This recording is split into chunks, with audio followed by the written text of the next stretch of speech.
What's up, everybody? What is going on? This is Fred Ricciani of TSC News here with Scott Anderson. We're here to do a rapid recap of WWE Fastlane.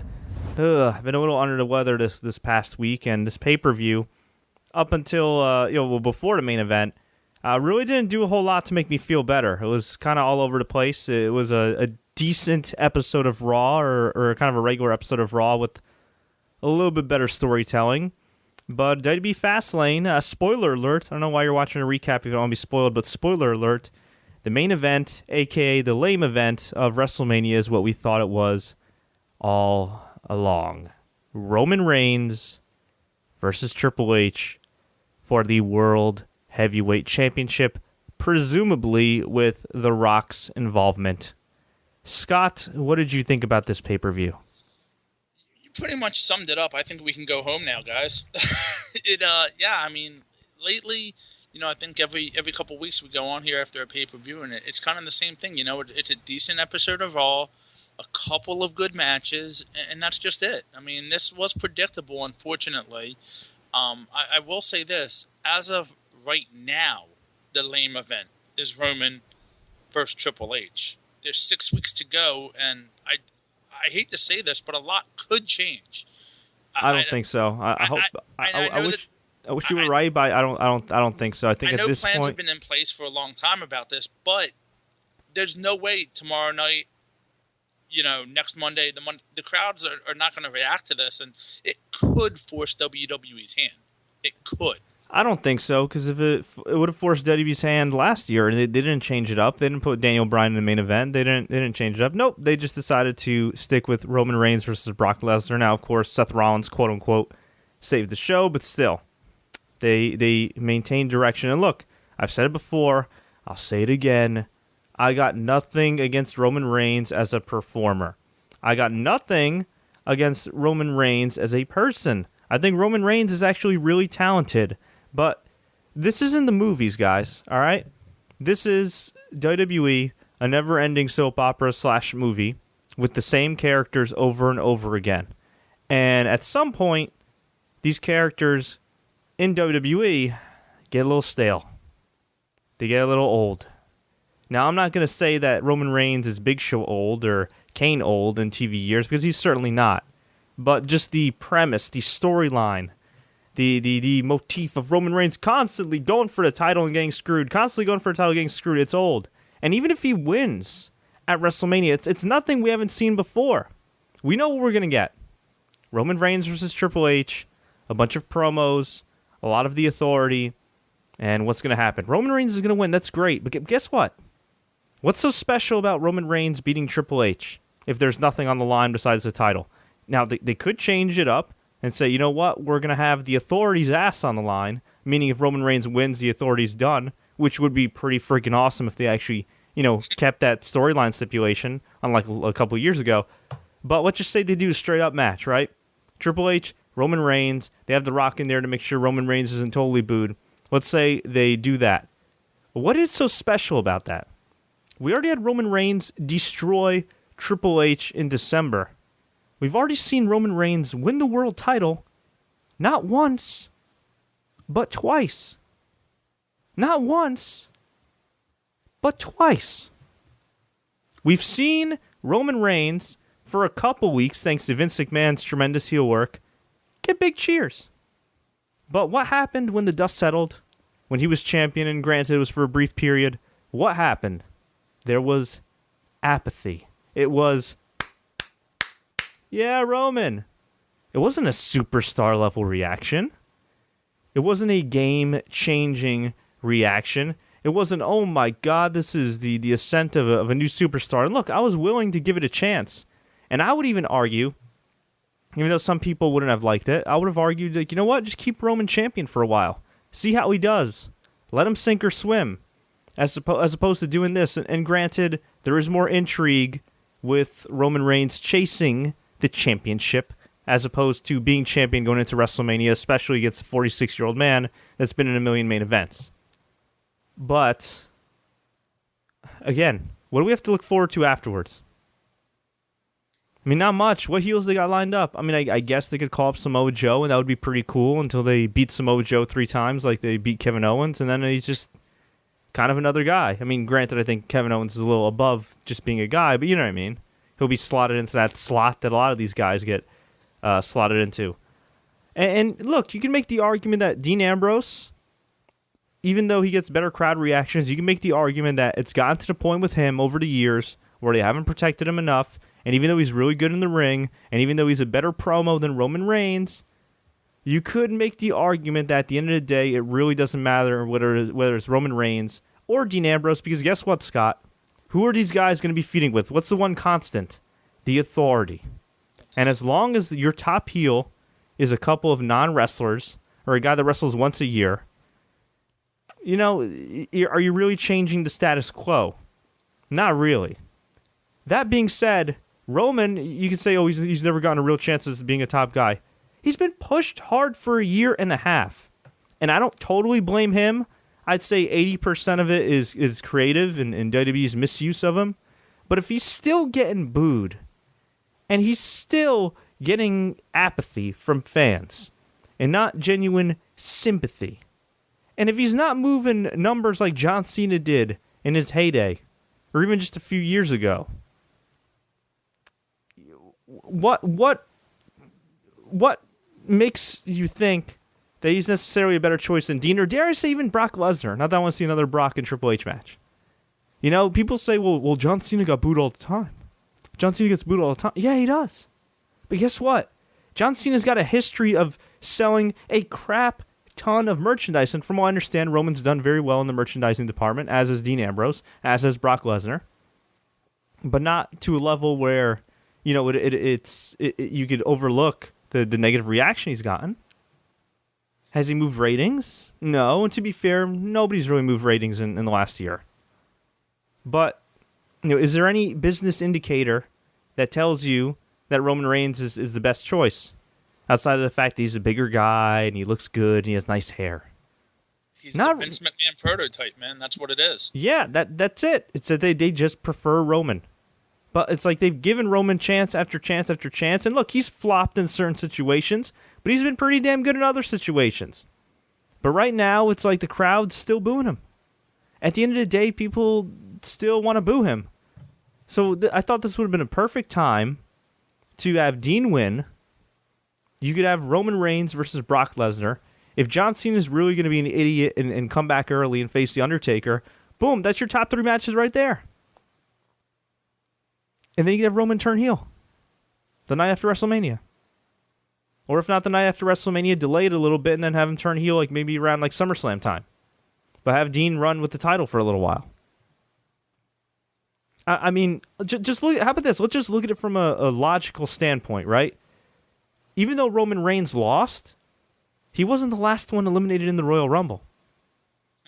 And Roman Reigns really didn't have an excuse for losing. He was taking a nap backstage. Okay, he got beat up by the League of Legends or the League of whatever the hell their names are. League of Geeks. Yeah, and then he was put in the back, came out like a half hour later, all rested up, all woozy, eliminated a couple of dudes. Got booed to hell. Yeah, got booed to hell. Lost to Triple H. I mean, he essentially lost to Triple H clean. At least, even though the announcers didn't tell the story, at least you could say that Dean Ambrose had a freaking hard last man standing match. Not Brock Lesnar, Kevin Owens. You know, at least he had that excuse, and he still almost won the Royal Rumble. But what's their reason to have sympathy for Roman? I mean, the focal point has been Dean Ambrose the last 4 weeks, has it not? Well, I think that was the whole point, though, is to take it off. So, you know, all of us will think Dean could win, but yet I think in the end we know Roman's going to win. Quick spoiler alert, 2017 Fastlane, Roman Reigns wins the main event to go to WrestleMania again. So, since that's happened the last 2 years now, just, you know, quick spoiler. Oh, God. And my friend Ben Ostner just texted me, and he said the Edge and Christian show sucks. Now, granted, he's not a huge Edge fan at all. I know I've never understood why he hates Edge so much, but based on the comedy, if you want to call it that they had Edge and Christian do tonight, doesn't bode well for their show. I was going to say, speaking of sucks, that was not very good. Oh, God. But let's recap the main event here. It was a great match. Well, Real go quick, ahead. Yeah. Bit of breaking news. I don't know if you saw it. Officially, Nakamura has signed his WWE contract. Oh, really? No, I didn't see that. Okay. It is official. Cool. Good to know. So we had the main event. It was a great match. This essentially saved the show. It really did, because this show was just dragging. And, there were a couple, decent matches. There was some good storytelling in the AJ Styles Jericho match, although I thought it was definitely weaker than their SmackDown match.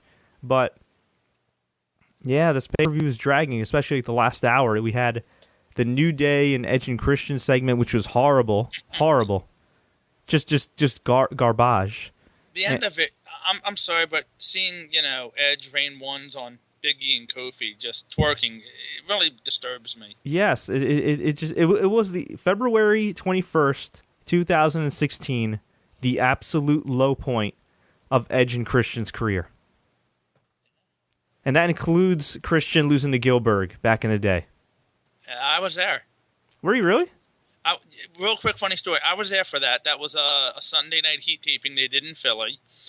And a couple weeks after that, he was still doing the independents, and he was the ECWA champion. And after the show, I pissed him off when I asked for a picture with him. I said, "How the hell did you lose to Gilbert?" His response straight up was, "Did you see the match? I kicked his ass the whole time." So it was kind of funny. That's my quick little Christian story. That's awesome. That's awesome, man. Anyway, so the match was pretty great. Brock Lesnar reigned supreme as expected at the beginning. Totally destroyed everybody, everything in sight. And Dean could sell it though, couldn't he? Dean was great. Well, when Dean does sell, he's great at selling. Yes. So oh my God, we'll talk about the selling in a second. So yeah, Lesnar beat him up. Finally, Dean hit the low blow. Roman and Dean pulled him outside and powerbombed him. Old school Shield powerbomb through one announcer's table. Later, Lesnar started waking up, so they're like, "Oh crap!" So they put him through another table and literally buried him underneath a pile of rubble, just a pile of like table debris and monitors and everything. And I'm thinking, man, I know those tables kind of break your fall, but it's still gotta suck to go through them. And I'm just thinking, man, Lesnar's probably underneath the freaking rubble, saying to himself, "Just think about the money. Just think about the money. Just think about the Sable." And, he was underneath the rubble. Roman and Dean were brawling. Finally, Brock Lesnar got back in. Roman Reigns was going for a Samoan drop, and Lesnar gave Roman a German suplex while he was trying to Samoan drop Dean Ambrose, which was kick-ass. And afterwards, Dean went crazy, attacked Brock with a chair, beat the hell out of Roman with the chair, knocked Brock out of the ring. Roman, we were talking about selling, no-sells the chair shots, gets up, probably whispered to him, "I'm wearing a bulletproof vest, you idiot." Spears him. 1, 2, 3, and they cut to the crowd, and you see a bunch of people, I don't know if you saw this, with their thumbs down. Yeah. At least have Dean kick out once. Do something. Added a spear. Added a spear because what's his name? Roman kicked out of the Dirty Deeds. Yeah, and then we haven't gotten to the other match yet where somebody kicked out of a finisher, but do it. Why not? And here's what's confusing to me. I mean, it's not that confusing. Vince McMahon is a 70-year-old stubborn man that suspends people for 90 days and now 60 days just for grabbing his arm in a pro wrestling environment. Not professional. No, it's not professional. Yeah, this is a business, all right? Yeah, it's also not professional to suspend one of your prominent African American stars on Black History Month for something stupid when he does a bunch of charity work for you guys and makes you look better than you guys do. But whatever, that's another story for another day. But here's the weird thing. So Roman's facing Triple H. Dean, I'm assuming, is just going to be kind of lost in the shuffle in another ladder match or something stupid. Poor guy. And Lesnar, well, we thought he was going to face Bray Wyatt.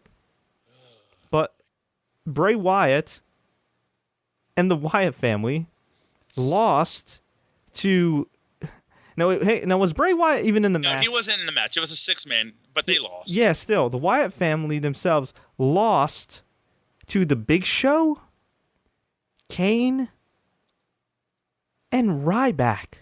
Call him what he is, Ryback. He botched the finish, and Luke Harper now could be injured. So. Yeah, or Ryberg. Because Goldberg was pretty dangerous back in his day, too. That is true. Yeah. Oh, God. So I don't know how the Wyatt family goes from losing to the Big Show, Kane, and Ryback to feuding with Brock Lesnar. Now, granted, they could win on Monday Night Raw, but still, does anybody care? Does anybody care about the? Then look, we're asking this question: does anybody care about the Wyatts? No. But does anybody really care about Roman Reigns? No. I mean, they care enough to boo him. When the Wyatt's lost, I texted you and I told you what I think could happen, and that could be Brie comes out tomorrow night and just is disgusted with the Wyatt family, and they turn on him, and it sets up Brie versus Luke or Brie versus Strowman at Mania. You could see that happening at this point. Yeah, if Luke Harper's alive. Yeah, well, hopefully we don't get Brock and Dean because, quite frankly, I couldn't get into that match. Brock and Dean, I think it'd be a great match. The problem is they need to give Dean at least some credibility. And here's the thing: you look at Dean, how he's been booked, and you look at all the stuff that's been going on with Dean, right? In terms of him being booked like a bitch, low blowing Lesnar, he's still getting cheered. Oh, big time! He's still getting cheered more than Roman. Oh yeah, they're going out of their way to make this guy look like a bitch. And he's still getting cheered more than Roman. Well, he hasn't been nearly as protected as Roman. He's lost matches clean on free TV before. In the past year, lost big matches, big match after big match, and people still care. I'm not even saying he's necessarily the savior of WWE, but you look at their earnings report, and you look at how over half of their revenue is from TV contracts. And you look at the ever-evolving landscape of television. And you look at their sagging ratings when they're trying to spin it like, oh, ratings don't matter. Well, yeah, they didn't matter as much when you were selling a crap ton of pay-per-views and making a lot of money. But you're no longer selling pay-per-views, at least not on a grand scale. You have a network that's not making you as much money. And your contracts are due in a couple of years. And if you continue this trend, I'm not saying WWE's going to go out of business or anything, but you could be losing a whole lot of money. So wouldn't it be in your best interest to exhaust every option you have? Especially when John Cena might not be on his last legs, but he might be on his last arm. Literally. Yeah, Randy Orton, banged up, out. Undertaker is one concussion or injury away from being done, and you can make the argument he should be done. Sting's done. Triple H, yeah, he's lucky he's not hurt or anything, but at the end of the day, it's Triple H. He's a 46-year-old man. A legend, but he's a legend we've seen on TV every freaking single solitary week for what? Outside of a month off or something since what, 2013? I mean, my God. It's like they need they need a philosophical change, which isn't going to happen overnight. But at the very least, they need some type of talent shift, some type of change. You know what I mean? They need to do something. Just to show you how far John Cena's fallen, he was dissed today on Fox Sports. I don't know if you saw that. Oh, God, that was hilarious. You know what? That reporter she had her back turned to him. That reporter should be fired. This reporter in NASCAR was freaking... Hold on. They probably didn't even tell her to go interview John Cena. So what? John Cena's standing right behind you. He's a hunk. But did you see his look when... I don't know if you saw the video. His look was like, yeah, I'm John Cena. Well, you know what? Her was kind of funny. Her ponytail flicked him in the face. Mm-hmm. Yeah, it was funny. Well, it was almost as bad as 50 Cent trying to kiss Aaron Andrews. Oh God, no, that was bad. Oh God, that was bad. That was just disturbing, but yeah. Still. Well, yeah, there's a reason 50 Cent's in debt. But we had AJ Styles versus Jericho. This match, it was good. It was good, but it was a little all over the place. Well, here, let me just say. Can I say something about this match? Yes. The moment when Jericho kicks out of the Styles Clash, that's all you need to know. That was at the end. That was kind of lame, and to me, it was kind of lame. And but the finishing sequence was cool because Jericho kicked out of Styles Clash, kind of pissed me off, but whatever. It was something you didn't expect. And then AJ locked the calf crusher in, and Jericho's teasing. Jericho did like the best fake I'm gonna tap, not gonna tap, and tap out anyway sequence I've ever seen. It's like he was gonna tap. Then he wasn't going to tap, and then he had his fist up, and I'm thinking, all right, this match is still going to go on. And then he just finally taps. I'm like, awesome. And they shook hands afterwards, and that was the deal. And yeah, AJ Styles Only one loss in WWE. He avenged it. Hopefully they don't do this match again on Raw or SmackDown. They will. And well, just keep in mind, though, the Styles Clash is not the finishing move anymore for AJ, so I guess kicking out of it's not a big deal. But what do you mean it's not the finishing move anymore? It's not his finishing move. It's the calf crusher. He beat Curtis Axel with it.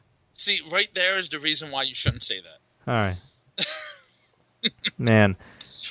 Although Curtis Axel did beat R-Truth tonight, so keep that. Oh, really? I missed that. I saw them you on the screen. That? I saw them on the screen, and I decided it's probably a good time to use the bathroom and go upstairs and get a snack. Well, here's what happened there. R-Truth came out and came to the ring and said, 1, 2, 3, 4. Okay, cool. Got in the ring and wrestled Axel. There was some shenanigans. Goldust came out, inadvertently caused R-Truth to lose. And then R-Truth, who wanted for the last, 4 weeks to become a tag team with Goldust, basically was mad at him and just left Goldust in the ring. All right, for any younger viewers that are watching this or that listen to the podcast after the fact, I want you guys to go and Google or YouTube the Booker T and Goldust segments from 2002.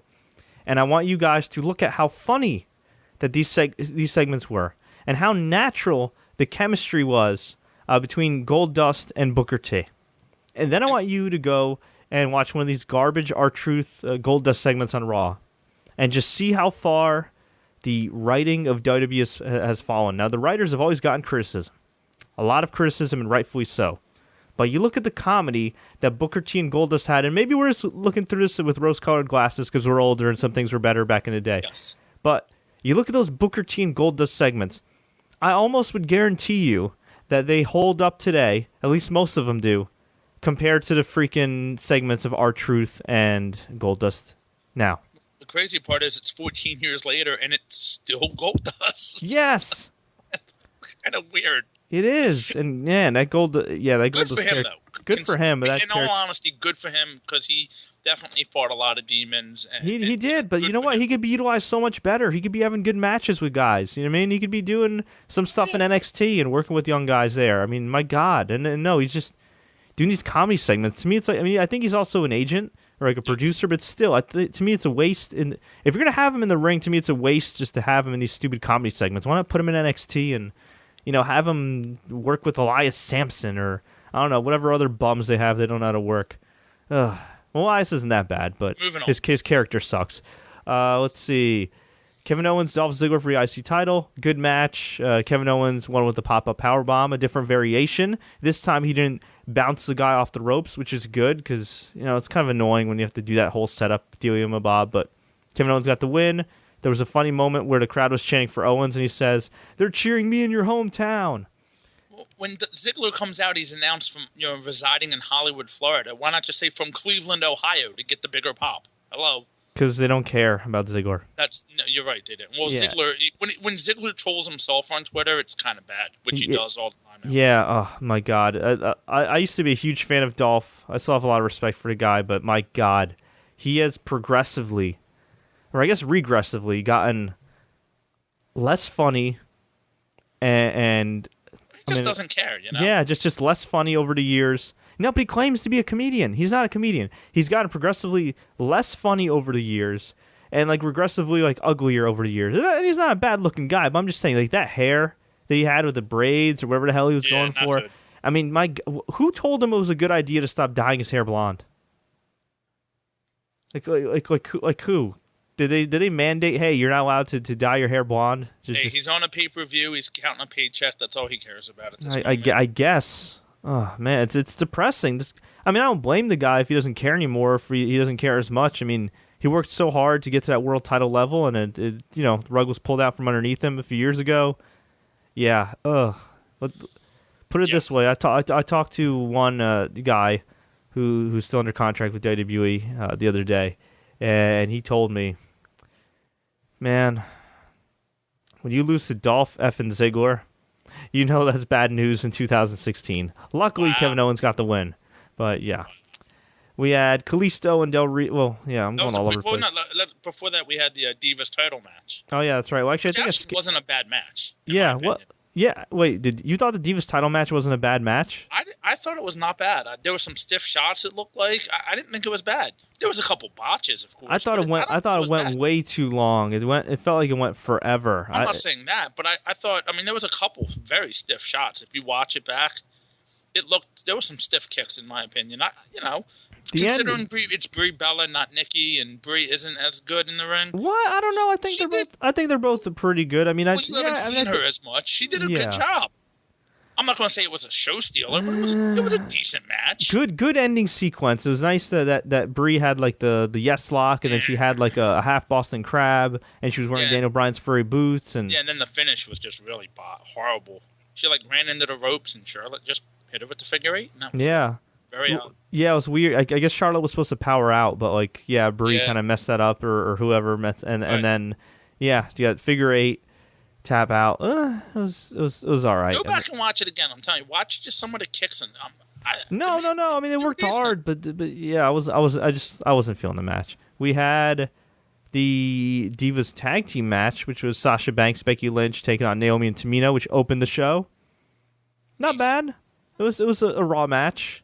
Maybe a little bit better than a typical. Actually, you know what? It was a WWE main event match because although poor Becky Lynch getting tossed out by Tamina. Oh God, did you see that spot? No, I missed it. Tamina threw her through the middle rope, and Becky forgot to catch the rope. Oh. Yeah, it was bad. And then since everybody's seemed like a lot of WWE feeds were bad tonight, mine decided to bounce back 10 seconds to see Becky Lynch get tossed out again. Oh my God, dude! The network, the last few months, this was by far the worst night. I have fast internet. I have like 75 by 75. I mean, I don't want to hear people tell me, "Oh, Fred, it's your internet and blah blah blah, it's your reach-in." And okay, listen, first off, over in the New York area. Second of all, I have really fast internet. Third of all, I have Verizon Fios, which again is fast internet. Fourth of all, okay, I use every kind of streaming service. I'm streaming YouTube right now. I freaking play online gaming all the freaking time. I stream HBO Go. I stream Netflix. I've streamed HBO Go live when watching Game of Thrones at the same time when it's on TV. I've done a lot of stuff. And I can tell you that none of these streaming services ever remotely give me the pain in the ass that WWE Network does. Ugh. I mean, on every platform, my laptop, my phones, my Xbox One, my Xbox 360, my PS4, my Mac, it was ridiculous. See, I have my laptop never gives me the issue. It's just behind. But I have the Roku, and it was just horrible tonight, man. And I know a lot of people had issues, and a lot of people didn't. Yeah, we got a lot of feedback. It was not a good feedback. No. But yeah, Sasha and Becky got the win. It was a match. And we had a best of 3 falls match between Kalisto and Del Rio. I have no idea why this wasn't on the pay-per-view. I guess they want people to tune into the pre-show, but here's the thing. Was the pre-show even on YouTube? No, I don't think it is anymore. So what's the point of putting it on the pre-show what's the point? Well, and the odd part is they had Morrow do the announcing, which was he was great. He was great. And I'm thinking, yes, we're getting Morrow over Michael Cole tonight. This is freaking awesome. I mean, granted, he still has Byron Saxton. Ugh, whatever. So nothing against Byron Saxton. He seems like a nice guy. He seems like the type of guy that would walk your grandmother across the street. But he's just learning. He's where Michael Cole was at this stage. He's just bland. No, at least Michael Cole back in the day had those ugly highlights in his hair. This guy's just bland. My God. Anyway, so yeah, Morrow was awesome. This match was pretty damn good. I'd say it was probably the best match Kalisto and Del Rio had. I didn't really notice any botches compared to their other matches. And the first fall came when Del Rio, I believe, hit Kalisto with a chair. He's on the outside at that, yes. Yeah. Then the second fall, what did Del Rio hit to pin him? Oh, God. I think it was a back. Was it 1.5 hours ago. I don't know. Whatever. I don't remember. I think he hit the feet stomp, didn't he? The foot stomp, did he? He may have. Yeah, to be honest, I forgot already. I forgot. But yeah, he had he hit something. He hit a move, and he got the pin. Tied 2 falls apiece, and then he hung up Kalisto on the barricade, gave him the foot stomp there, and went back in the ring. Kalisto almost got counted out and would have lost the title because he would have lost that fall. But he came back in, did his thing, and he ended up rolling up Del Rio for the pin. This was a really good match, and I'm happy for Kalisto, and I'm happy that they're getting behind a Hispanic WWE superstar and actually giving him some legitimacy. It only took them 10 years. Here's the problem. What in God's name do you do with Alberto Del Rio and his gigantic contract? Yeah, it's pretty bad. I mean, here's a guy who looks great, who has a legit background. I've said it for years. Like, this guy, he has such a great, like, when he's on, he has such a badass aura about him. I'm not going to say it's as good as Brock Lesnar's, but he's a guy that, he just, the way he works in the ring, there's, like, no wasted movement. Like, he's an awesome worker. And we've seen, outside of WWE, for anybody that watches this stuff, either in Lucha Underground or AAA or on the indies, that the guy can cut a promo, particularly as a fiery babyface. And here he is, still, in February, stuck with the League of Geeks. And nothing against Kalisto. I think Kalisto's awesome. But losing to Kalisto, just think about where Kalisto was a couple months ago.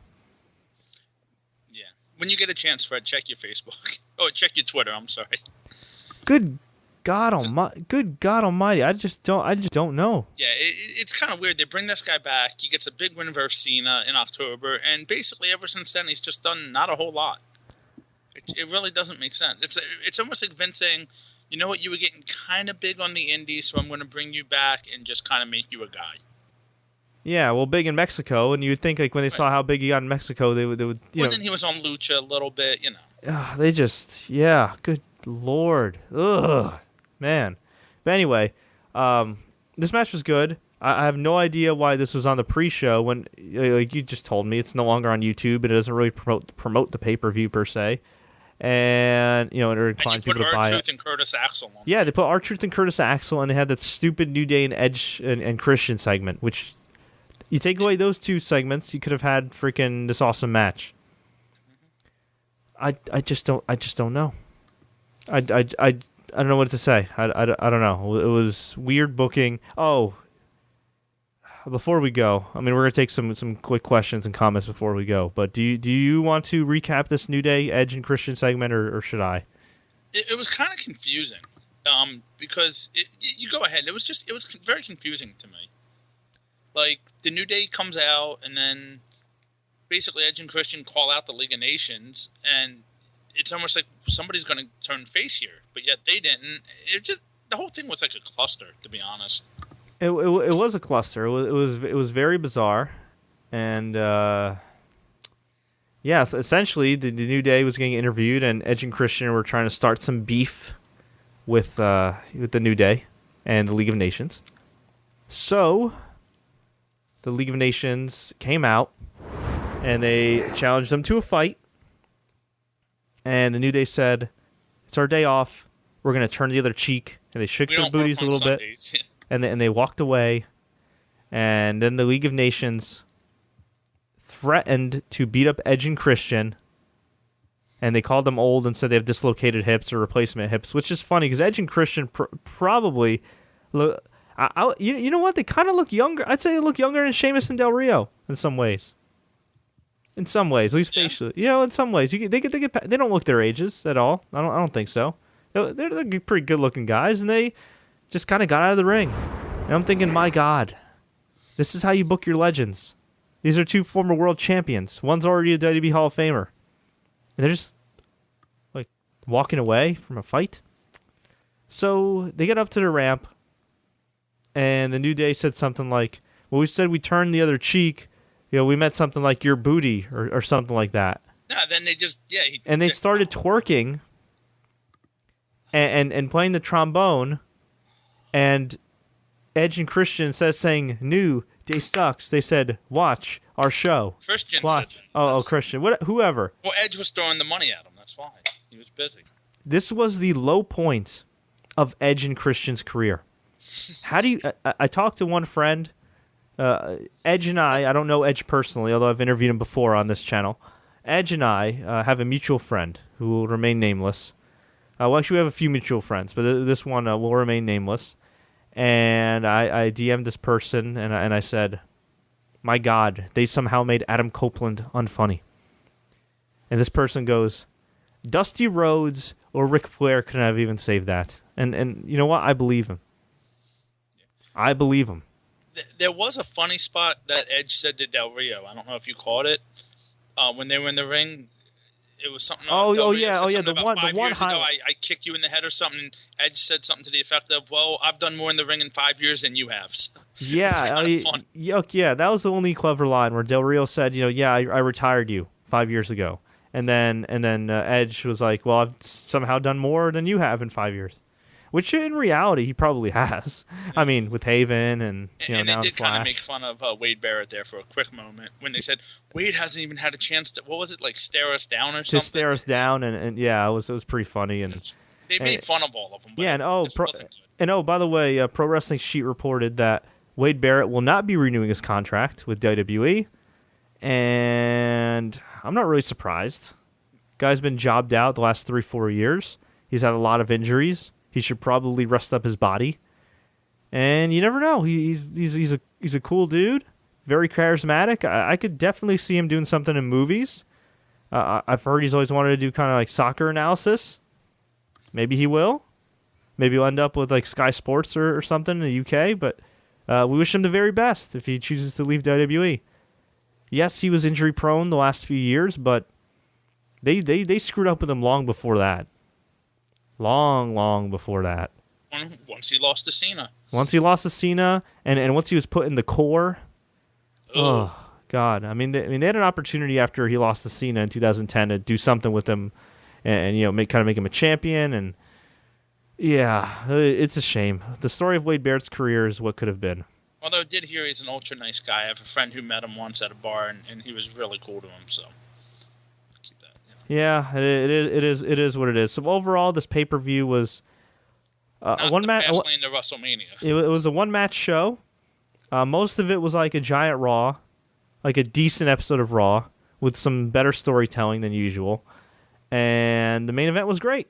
Outside of the finish where Roman Reigns essentially no-sold a bunch of chair shots, hit the spear, and that's that. He's Super Cena. Yeah, not even. And another thing. If Dean is going to turn on Roman, what's the point of turning Dean heel if he's going to be cheered like crazy? Also, another thing. Why turn Dean heel if we've already seen Dean beat up Roman with steel chair shots? It's just, it doesn't make sense. He's crazy. Okay. Whatever. So, yeah, this pay-per-view, I'd give it a thumbs in the middle, mostly on the main event. Main event was a thumbs up. You should go out of your way to see it. Everything else, I mean, if you want to watch the Kalisto match, was pretty good. But other than that, I really didn't care for the show. You've pretty much seen it all before. Yeah, exactly. Nothing you haven't seen before. Nothing super special. So let's go to some of the comments here. Marcel Montgomery, will Lesnar ever lose? He just lost at SummerSlam, dude, and he technically lost this match. And he lost at WrestleMania. Yeah, what do you think? Yeah, exactly. What do you think is going to happen with Chris Jericho? That's interesting. You know what? I would like to see... I mean, you'd have to have Chris Jericho beat somebody, and I hope it's not AJ Styles, but it would be kind of cool to see Jericho versus Kalisto if they were willing to actually do some cohesive storytelling and big up Jericho's title history, maybe show a few video packages of him being one of the most decorated champions in wrestling history, with Jericho saying the U.S. title is the only title that's ever eluded me in my career. That'd be a decent WrestleMania match. It'd be cool. It'd be a nice opener. I'd dig it. Yeah.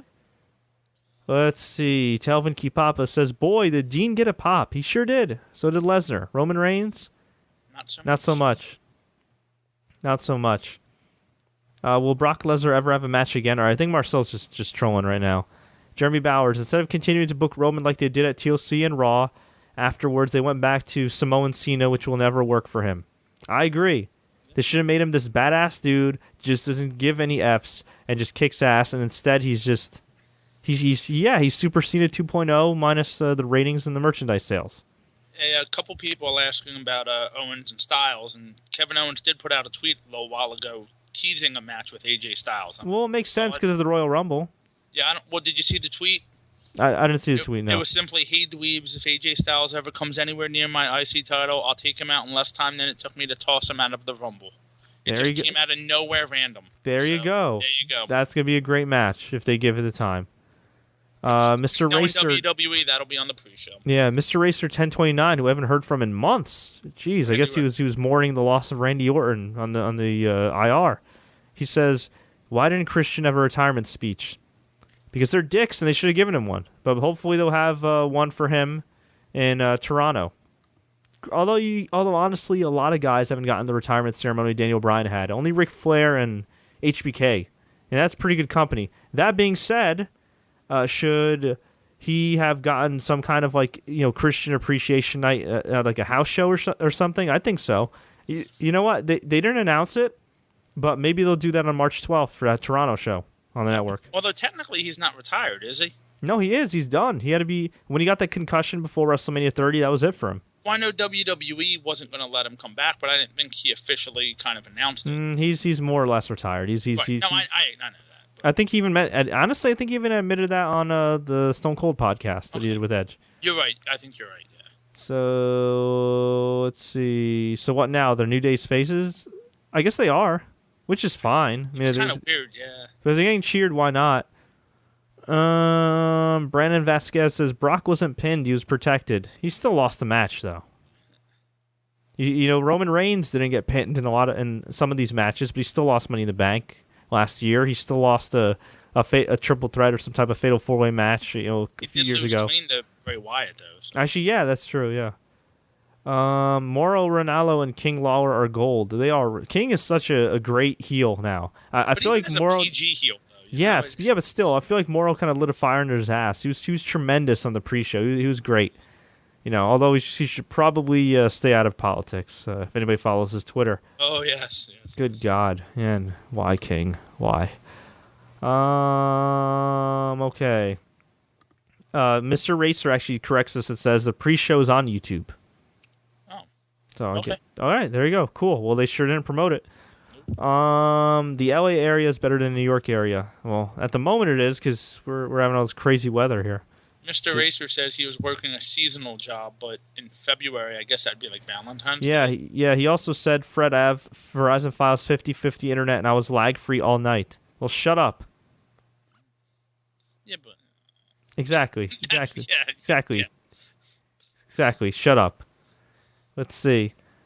Fred, what would you have done in this pay-per-view? Marcus Roby, I would have had Dean Ambrose win.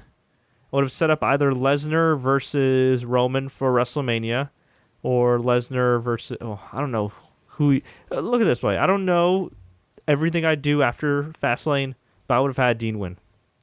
I would have had Dean win, and I would have had the Wyatt win. Eventually. What happened? I think I would have had Dean win and had him just lose eventually. Like, had some screwy finish where Roman beats him on Raw or somehow, some way. Why? Just set it up. Because... they're asking what we would do, not what WWE would do. Come on, man. Have some imagination. That's what I would do, honestly. Because I don't... You don't see Dean working out in the main event? I do, but I don't. Like, you know what I mean? Like, you were talking about Roman a little while ago. And it's like, they want this big payoff with him being, like, the crowning champion now. But he had that back in Philly in December. So it doesn't, like you said, it doesn't mean anything. I don't know. Yeah, but you don't think Dean Ambrose winning would mean? I think it would mean a little bit. But not versus Triple H. There's nothing there. I mean, yeah, you can kind of build off that little 2-minute thing they had at the Rumble, but there's just nothing there.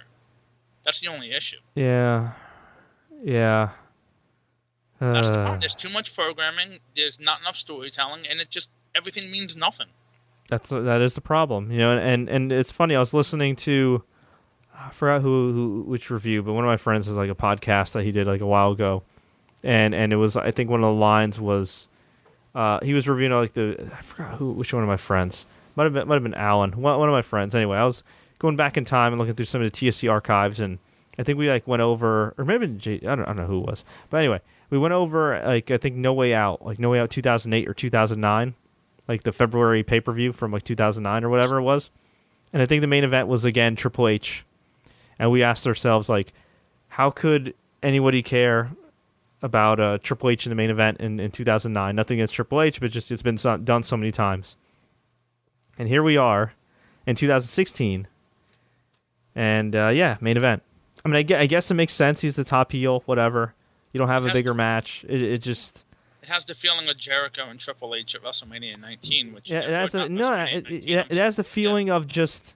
17, whatever it was. Yeah, it was 18, whatever. Regardless, that's the feeling of just something we've seen before, nothing new, and the fact nothing that to fill up that stadium. And the fact that they had the Authority's been around since late 2013, and it's 2016, and your top heel is still Triple H. Stephanie and Triple H have been dominating as Triple H being champion since that meme I sent you a couple nights ago, where it was like 15 years later on the same date, Triple H is still the champion with Stephanie. I mean, come on, you know? All right, well, before we go, Scott, who do you see getting this Vincent J. McMahon award that they're pimping out? I think it's a troll. I don't see this being legitimate at all. So who do you see getting it? Triple H or Vince McMahon. I do too. That being said, I don't know where it's going. Where do you see The Rock going from here, as far as like his involvement at Mania? I think he's going to be in the corner of Roman Reigns just to try to save Roman Reigns. Wow, what a novel concept! Didn't The Rock plan on doing something that was going to be like groundbreaking or something we've never seen before? Maybe he'll like put Kevin Hart on his shoulders and they can promote the MTV Movie Awards, that would be great. That would be awesome. Why not? You know? Yeah. So overall, WWE Fastlane turned out to be, for the most part, outside of the main event, WWE Fastlane, and WWE is not TNA. But I'm feeling a lot of total nonstop apathy. But folks, I want to hear from you. What did you think about WWE Fastlane? What do you think about the bumpy-ass road to WrestleMania? Let me know. Leave a comment below. You can hit us up on Twitter and Facebook. If you enjoyed this recap, please click the like button. Please subscribe to TSC News Online on YouTube, as well as SoundCloud, soundcloud.com/TSC News. You'd also subscribe to the podcast on iTunes, and I don't know what else is there to say. You know, we're like broken records here. It is what it is, what it is. Until next time, everybody, as always, enjoy the matches.